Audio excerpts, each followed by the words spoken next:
اے کملی میں لپٹنے والے، رات کو قیام کیا کرو مگر تھوڑی سی رات، یعنی نصف رات یا اس سے کچھ کم قیام کرو یا کچھ زیادہ، اور قرآن کو اچھی طرح ٹھہر ٹھہر کر پڑھا کرو۔ ہم ان قریب تم پر ایک بھاری فرمان نازل کریں گے، کچھ شک نہیں کہ رات کا اٹھنا نفس کو سخت پامال کرتا ہے، اور اس وقت ذکر بھی خوب درست ہوتا ہے۔ دن کے وقت تو تمہیں اور بہت سے شغل ہوتے ہیں، تو اپنے پروردگار کے نام کا ذکر کرو اور ہر طرف سے بے تعلق ہو کر اسی کی طرف متوجہ ہو جاؤ۔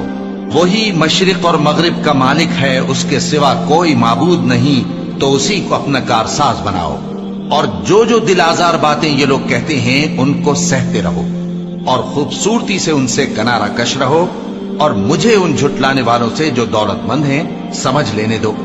اور ان کو تھوڑی سی مہلت دے دو۔ کچھ شک نہیں کہ ہمارے پاس بیڑیاں ہیں اور بڑی زبردست آگ ہے، اور گلے میں اٹکنے والا کھانا ہے، اور درد دینے والا عذاب ہے۔ جس دن زمین اور پہاڑ کانپنے لگیں اور پہاڑ ایسے بھربھرے ہو جائیں گے جیسے ریت کے ٹیلے، اے اہل مکہ، جس طرح ہم نے فرعون کے پاس موسیٰ کو پیغمبر بنا کر بھیجا تھا، اسی طرح تمہارے پاس بھی محمد صلی اللہ علیہ وآلہ وسلم ایک رسول بھیجے ہیں جو تمہارے مقابلے میں گواہ ہوں گے۔ سو فرعون نے ہمارے پیغمبر کا کہا نہ مانا، تو ہم نے اس کو بڑے دردناک انداز سے پکڑ لیا۔ اگر تم بھی ان پیغمبر کو نہ مانو گے تو اس دن سے کس طرح بچو گے جو بچوں کو بوڑھا کر دے گا، جس سے آسمان پھٹ جائے گا۔ یہ اس کا وعدہ پورا ہو کر رہے گا۔ یہ قرآن تو نصیحت ہے، سو جو چاہے اپنے پروردگار تک پہنچنے کا راستہ اختیار کر لے۔ تمہارا پروردگار خوب جانتا ہے کہ تم اور تمہارے ساتھ کے لوگ کبھی 2/3 رات کے قریب اور کبھی آدھی رات اور کبھی تہائی رات قیام کیا کرتے ہو، اور اللہ رات اور دن کا اندازہ رکھتا ہے۔ اس نے معلوم کیا کہ تم اس کو نبھا نہ سکو گے،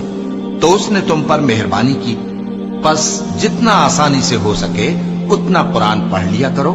اس نے جانا کہ تم میں بعض بیمار بھی ہوں گے، اور بعض اللہ کے فضل یعنی معاش کی تلاش میں ملک میں سفر کریں گے، اور بعض اللہ کی راہ میں لڑیں گے،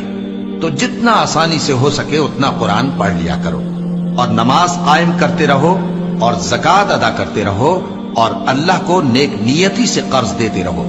اور جو عمل نیک تم اپنے لیے آگے بھیجو گے اس کو اللہ کے ہاں بہتر اور صلے میں بہت عظیم پاؤ گے،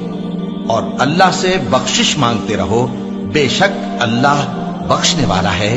مہربان ہے۔